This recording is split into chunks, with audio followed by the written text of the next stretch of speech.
Josh Snow back today looking at the Bears, my favorite offense in the NFL. They do a really nice job of maintaining clean pictures for the quarterback, but yet still motioning in and out of stacks. Looking about a 60% stack rate, which I love. Um, Maintaining some sort of width to the formation. It's not like the 49ers where it's so compressed and so much motion. It's kind of tough. So I think they do kind of the best job for the quarterback and then creating explosive plays. He obviously has been Ben Johnson really high in the last couple of years and scheming guys open, having the most open targets. And he kind of did the same thing this year. So the first video today is going to look at Dagger, 15 or so clips of different protections, release patterns, that sort of world. The first thing I do want to talk about Dagger is it is a really difficult throw. So I have a whole other video talking about Dagger. Nothing has really changed since I released that video 5 years ago. So if you want to kind of look at the basics of the routes, it's all the same. These are just kind of like the little wrinkles and variations on it. I think if you do speed cut it, that throw, anything straight horizontal, you're talking about like 18-ish yards down the field, is a really difficult throw for the quarterback. Caleb Williams, I know he had accuracy issues. He's still more accurate than 99% of quarterbacks that have ever existed, right? And he was about like 3 of 6 or 3 of 7 on wide open dig throws, just completely air mailing them, like this one right here. So nothing revolutionary about the actual route package here. You have a through route by the slot or a pylon, whatever you want to call it. You have an 18-yard dig by the number one receiver. Obviously, creating stacks, motioning to stacks. I love this world. It's really efficient, really effective. I would live in this sort of formation, right? You get off coverage, you get leverages, that sort of world. I do want to highlight the protection here. Specifically, anytime you fake outside zone 2 dagger, because the running back has to bubble so far back, the running back is now 9 yards behind the line of scrimmage. So something just to kind of keep a tab on when you're watching our stuff. We generally faked. We were inside zone, so it wasn't that big of a deal. We would generally fake away from where the dagger was going, put the tight end on the edge, right? So that is at least a little flatter edge to get out, and we don't have to bubble so far around like he is here. So something to look at as you're kind of putting together your protections with your routes. From the end zone view, let me remove this. From the end zone view, okay, this is, I call it seal protection. We're faking outside zone, right? So it's full slide mechanics for the line. We're in a 12-piece situation. So the tight end on the ball backside, he is tied to the D end. So this is obviously the hardest situation in the world because you're tied to the D end, who here is TJ Watt. And now the second guy you're bringing back is now fitting off that, right? So TJ Watt was a 9 or slant out, right? We would be fitting in the C gap, taking any sort of exterior pressure. In this look, the exterior pressure is already walked down. Let me go here. Right, so worst case scenario, we have our tight end one-on-one, the D end, and now we're fitting almost like split zone off the secondary guy. Okay, ends up fitting this really well and blocking it really well. But this would be worst case scenario is running this protection away from the pressure. Now your two worst blockers are now one-on-one, and now your offensive linemen have a relatively easy job here. All right, so just a couple things to look at. So I like this is not sorted in any sort of real great order. This is kind of just random. This is an interesting package to me. So this is third and long. This probably applies much more to a college or NFL world, right? Where third and long, you don't know what the hell's about to happen. There's 7 up, 6 up, cover 0, da. So you form a really nice full slide package. It's a quick snap. Let's see if we can go. Yeah, so they're breaking the huddle. It's a quick snap. We're going to full slide it. We don't know what the hell we're about to see. And we're running dagger, and now our underneath piece is coming from the shallow from the opposite side. So they have like 3 or 4 passes they throw off, like quote unquote the stay package, 85 stay, whatever you want to call full slide, that they use on 3rd and 7, 3rd and 8, 3rd and 9, 3rd and 10, just so we don't have to ID and get picked off by whatever pressures they're about to bring, right? They throw floods, daggers, a pylon concept, that sort of world. One more look here. Once again, we see a stack. I don't know if they switch release it. Yeah, so they switch release it. Doesn't matter. You end up getting to the same landmarks. You have a pylon to dig, and the shallow is creating your curl aspect that can continue on the run from the other side.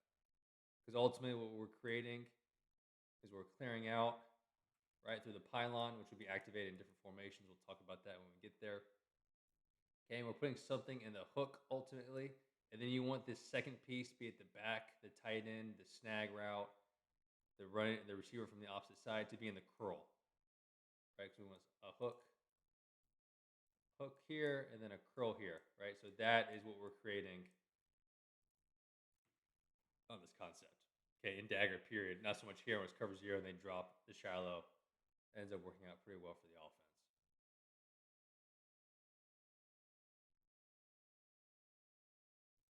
So in a perfect world where you're able to get your routes out properly, you're controlling the curl, controlling the flat, that sort of world. Throwing or running outside zone protection away from the dagger is best because look how far away the hook defender is. This is true for any sort of intermediate. This could be an over and a flood, a sail, Seattle route. Anytime you want to throw an intermediate here, you want to run outside zone away, right? Because now the hook defender is so far away from where he has to get to. And I'll talk about the actual protection here in a little bit. Same thing, just a freaking hard throw, guys. Like this plays on the butchering block for me in the whatever you call it. I'm gonna start marketing it the abominable snowman offense. I don't know that there's that many high school kids that could make a 15, 18-yard dig throw without chop cutting it at the top. It is open, obviously, but it's just a difficult throw. I do want to talk about the protection. So I call it spin protection. I don't know what's actually called. We're running outside zone away. Outside zone, outside zone, outside zone. I think he's releasing. He's running your pylon, so he's out. Outside zone, the center or the guard, whoever has the open gap, backside between these two, they're going to take 3 steps. Okay, so 3 very, very quick steps, and they're essentially now running split zone backside. So, difficult, yes, but now it allows you to get your players out. I like it. If you are going to run it, it's like an extreme trap pro, right? So everybody knows I'm hard up on trap pro. It is much easier if you're now obviously chipping the backside edge like they're doing here.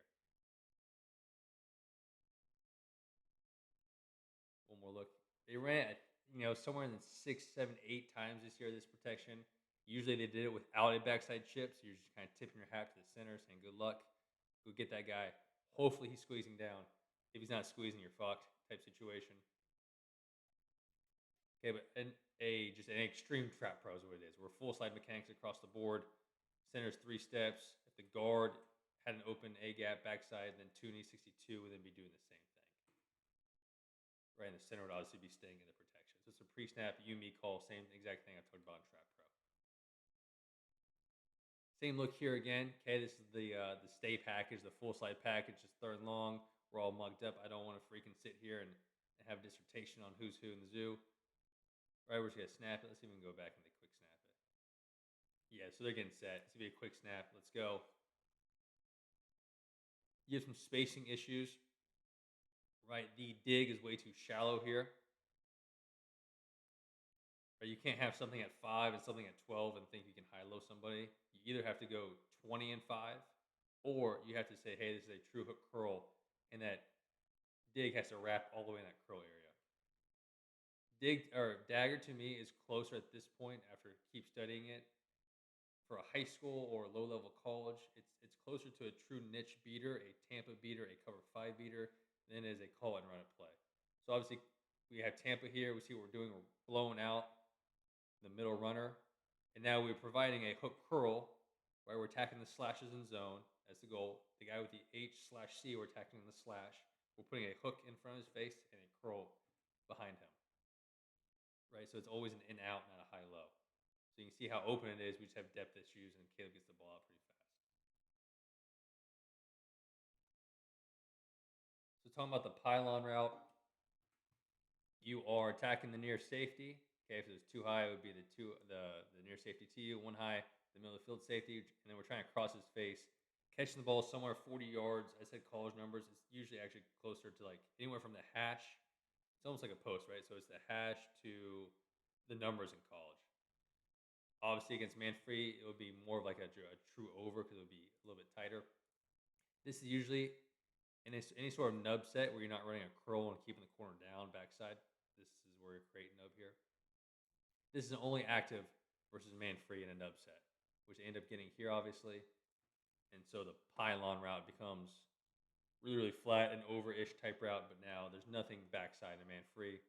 That is in the progression. It's quote-unquote an alert in man-free. So you'd be going pylon to over to shallow here. If it was any sort of zone, there's obviously be some sort of corner or safety back there. We're not holding them down. You just be going dig to shallow.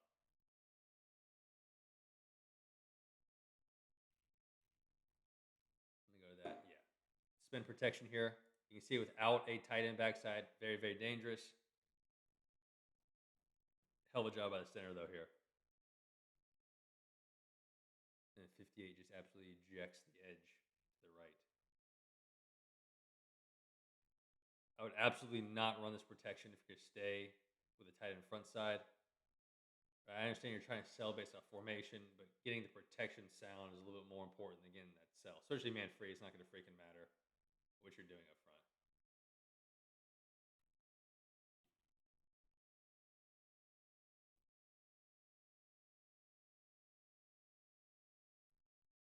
So my favorite thing in the world is creating stacks on the run. Right, I think I one word all these. So this to me, I know it said Saturn up top. This is now Shaq left. Right, so instead of going, slot fly to razor wing, and now it's just Shaq left. Right, it paints a picture in my head. Paints a picture. It allows me then to create that package throughout the season. Like, hey, what are we running off Shaq? Make sure it all complements itself. So especially because I'm a little bit wider split world, it automatically some of the NBA player one words condense the formation, and then it also adds in automatic across motions to create stacks on the run. Okay, so this stuff I think is golden. Same thing running a shallow, same kind of release pattern. Look at the protection real quick. Same protection, same play. Make sure that DN squeeze in, and you're in a good spot here.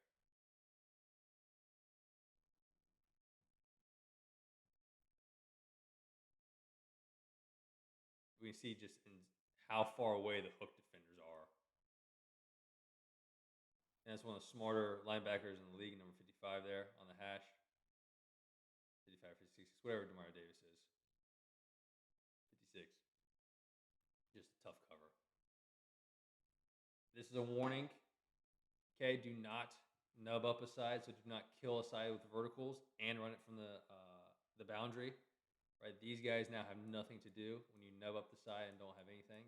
Now they can go poach on the dig concept, like it almost happens here. So if you are going to nub it and not have anything vertical from one side, you definitely want space here. Like J.C. Horn had that ridiculous interception on Purdy. I think it was a Sunday night game, right? Because there's no threat vertically, so he then runs and then goes poaches the dig all the way across the field.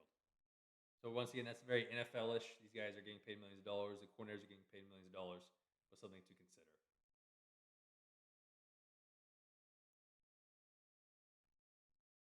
Would he stay solid backside protection, outside zone fake away, or two the play? Same thing. Look how far back. This is why I hate it. Look how far back the running back is. He is 8 yards behind the line of scrimmage. He is of no threat now to get the football. Yeah, so I would definitely try to do different play actions here. Here you go. This is for the Dan Caseys of the world. Here's a wildcat reverse to then throw dagger. Yeah, it's exactly what you expect. It is open. It's just the timing is so funky and the pocket's a mess.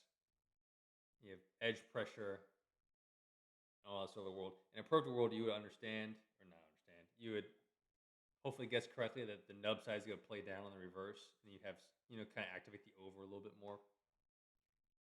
To me, there's running to run. I would definitely try to cross that safety's face and be active in one high situation.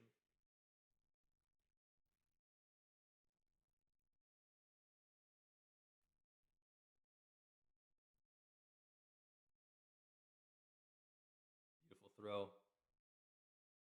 Nubbed up situation again from Stack. Colson Loveland's a freakazoid. Right, it always helps when your tight end can run dig routes and stem and all that kind of sort of stuff. Okay, but it's a really pretty clean look at Dagger there. Nothing all that different there. This is more so from the protection. So I've loved, here we're creating a stack on the run. Same thing, like this would be like Nash right for me because we're creating a nub on the run. Nash right. They do a good job defending it. It kind of gets all jacked up with the release pattern a little bit. DJ Moore slips, of course. I wanted this one more so, and here you go. You can see from the nut up situation again. He's going to cut the pylon. He understands there's no sort of work over here at corner. I can go cut the pylon and take away that, so it becomes just a two-man route. Other thing I don't love is when you have a flat runner, because now we're skipping a zone, right? I have something eventually getting into the hook, and I have something in the flat. We have now skipped a zone in a pass world, and now we have nothing on the curl, right? So in a cover two situation, which we ultimately want this in, we're running right into the corner and running right into the hook curl defender. Right? We're not putting stress on that guy. So you'd want that running back either to be slower coming out and really check and then get out on the shoot or a flat route, because he'll basically get in the curl, or you want him selling up on that curl landmark, wherever that is on your hashes. This is more so, I want to show the end zone here. I love this freaking protection. Not so much backside, right? So they're staying solid backside. They're staying in backside. I talked about this a little bit. They brand this 4 or 5 times this year. Trap Pro, when you don't have a chipper front side, you have to control the front side edge, right? You can't, in my mind, you can't just run Trap Pro to an open edge and say good luck guard or center. In pistol, these guys will take their running back and run just directly at that guy, directly at the edge, and it just gets him to hesitate or squeeze just a little bit. Right, that guy doesn't know what's about to happen. Is he about to get cut? What's about to happen to him? You give a token little fake. You get just a little bit of hesitation from the edge, which is all you need, and now we have a beautiful pocket created. Really good slide mechanics here. Really good help, right? The 3-tech. So we'd be pulling the center here. But these guys are obviously not penetrators based off stance, so pulling the guard is not a big deal here. Right, but I love this little tag in Trap Pro. If you don't have a tight end front side or anything, front side to slow down the edge, just take your running back, run right at him, and then he runs the flat. Right, he's not in protection at all. I guess he could have exterior if you wanted him to, but he is getting out, just slowing that guy up on his way. So creating a trips variation here. I love this play. So trips Dagger, because now the over and Pylon's a little bit more activated, is one of my favorite ways of running it. Meaning we're gonna put the let me show you here. So we're gonna throw number 3, 10 yards sit on the hash. He's now running the Pylon because now we're essentially keeping this side down. So he's running the Pylon, wherever that safety is, crossing his face 40 yards on the numbers. And now you still are creating your dig concept backside. So you definitely alert this for certain looks. One high, this is definitely alerted. If it's any sort of too high, then you're reading out your normal dig situation, dig to whatever your flat route is.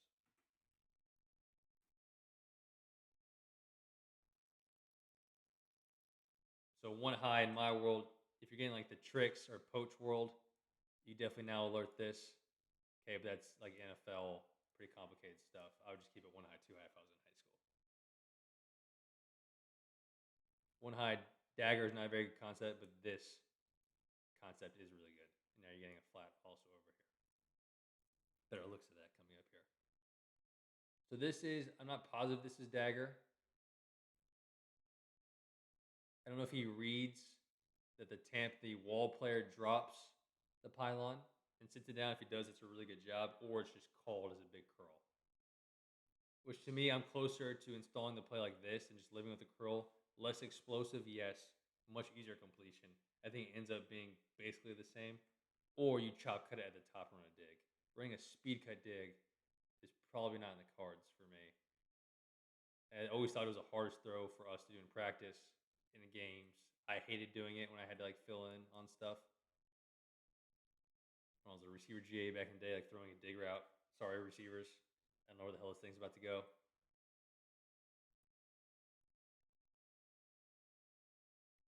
Same thing here. We're creating trips, right? We have him as the over. We have our dig route here. And then we have what should be our Pylon. Oh, that's shitty. Our Pylon route here. Now, this is interesting. I don't know if they call this. They game planned it. Ends up being just a straight seam from the Pylon. They can know. Obviously, we're not in the room. They can say, hey, in middle of field closed, the post safety is so far the boundary, just keep a seam route. And hit a quick seam to a dig, possible. He could be saying, F it, I'm not going to cross that safety's face. I'll just run a normal seam route. Okay, but typically you'd want him over, right, to cross his face and run the pylon and one high. And this ends up being a 24-yard dig route. We end up getting our shallow from the backside, which is nice. Okay, the hook curl guy and plays up on it. So if you do run dig this deep, then obviously you can now truly high-low somebody.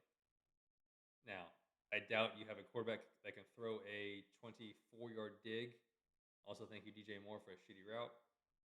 Okay, but if you do have that guy, go ahead, by all means, treat it as a true blue high-low and put somebody at 5 and 25 and say, have a good life.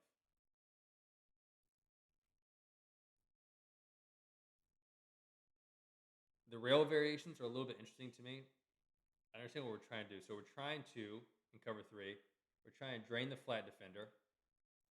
Right, we have a pylon here. Try and drain the flat defender, and then put 2 guys on the hook curl. The issue is typically if they don't, hold on, let me go back here. So we're trying to, see if we can get it. The flat defender's been drained, cool. Now we have the hook curl guy left. So in a perfect world, right, we put a guy on the hook, we attack the slashes, and the guy in the curl. Beautiful, that's good football. The issue that happens here is a 3-up defender does not run with 3-up. He drops it for a reason. Could be game plan, could be 4 strong, whatever it is. The 3-up defender drops it. So now you end up having a hook guy and a curl guy. So that concept sucks. What happens backside is Brian Branch is a good football player. And once you chip, which I understand why you have to chip, it's Hutchinson. Once you chip, he says, oh, this guy's not going vertical. I can now go steal, understand what's about to happen, the pylon coming back from the other side. Right, because that is obviously wide open. Now, I would still throw it because we're in an advantageous situation. I think my receiver versus their corner safety guy with his shoulders like that, I still like that situation to throw it, to take a shot. Okay, but this is kind of what happens when you nub up a side. Now I get it, right? Obviously, you do have to nub it. You don't want to just releasing or on a curl out. This Hutchinson, protection first, but that is certainly the issue that happens here. Either a really, really good game plan by the defense, okay, they understand what's going on here, something like that. I just haven't seen the rail versions hit that often. I understand we're trying to drain flat the guys. I'm all about that, but it's just not hitting. So this is for the more the spready guys, right, that do all these kind of orbit motions. This is a nice job here. This is probably closer to the dig route out run, not speed cut it, but chop cut it at the top. Even more drastically a little bit. So you're kind of sitting in between a true blue speed cut dig and a curl. Okay, it makes the throw kind of in between. Best of both worlds, not as explosive, but a little bit more completable than a typical dig. So this is sort of the same thing, right? Where now the issue is the rail is coming so far behind the line of scrimmage, it's not really going to matter. But you're trying to drain the flat guy, put him in the hook, and then him have to come sit in the curl. Another issue I've seen a lot with these guys is the shallows just settle way too way too tight. Right, the curl landmark in the NFL is top of the numbers. Unless you tell me they're trying to invert it, which actually happens here, have him sit in the hook and him in the curl, then that's perfect spacing. So whatever you're trying to do.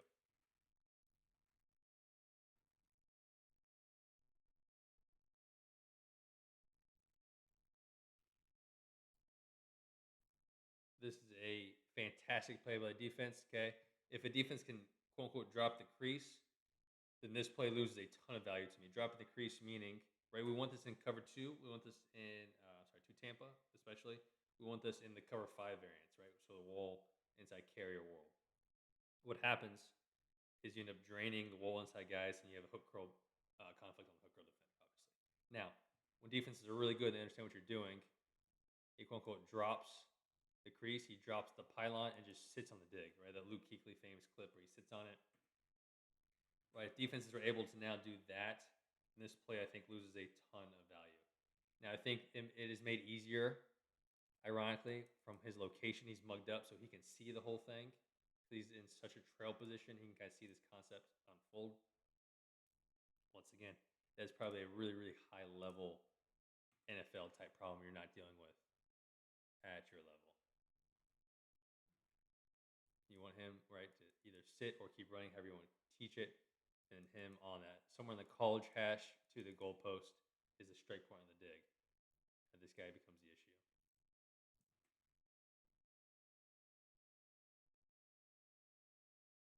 Love this concept. You can see it play out perfectly. Okay, my favorite way. We have 3 on the over, or who becomes 3. I think it's actually Luther Burden. We have somebody on the over and then somebody on the pylon, right? So this play in its basic form, you have something backside as a curl. You have, let's say, remove him. Let's say he's running a curl backside in any sort of drop back situation, not 12P world. You have the dig by the field 1. You have the pylon by the field 2. And what you're doing is you're 1 high, 2 high. Like I talked about in that video a while ago. 1 high, so you have a flat component out here. So 1 high, you're going pylon to curl to flat. 2 high, you're going dig to whatever the bait route, snag route is at the top. So what we're doing now is we're just in trips, and we're creating that same thing. The quote-unquote curl route is coming from the other side, so you're about 12 yards, like a low cross. And then your pylon route, big route, all remain the same, coming from the opposite side of the field. So my favorite variation of this play is going to be trips, right? Because obviously I want to hit pylons. Those are, 19, 20, 21 yards an attempt, something crazy like that. I think in the Dagger study I did, they were 26 yards an attempt. Obviously, you're throwing it in the premier looks, but as productive as any throw in the world, you're up there with like the storms, the posts, that sort of world.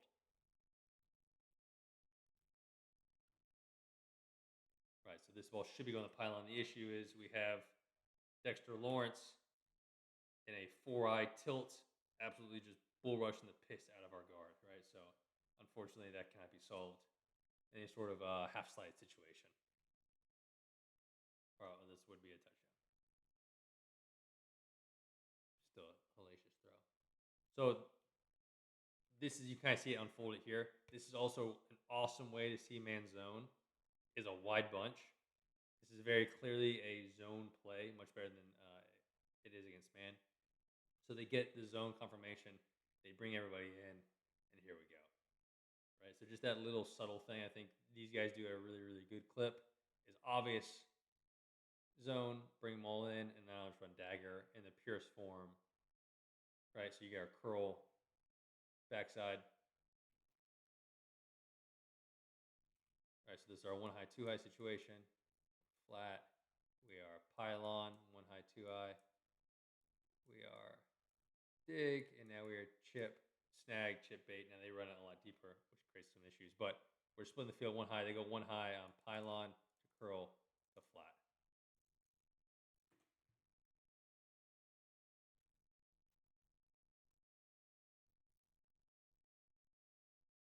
They probably go curl to pylon, right? Like curl up, curl down based on how the curl's covered. The issue a little bit in high school is you're probably not going to be able to go curl up at that point. It'd be too big of a throw. The pylon route doesn't help you. He needs to stem way more aggressively to get into all this space over here. He's just kind of running here.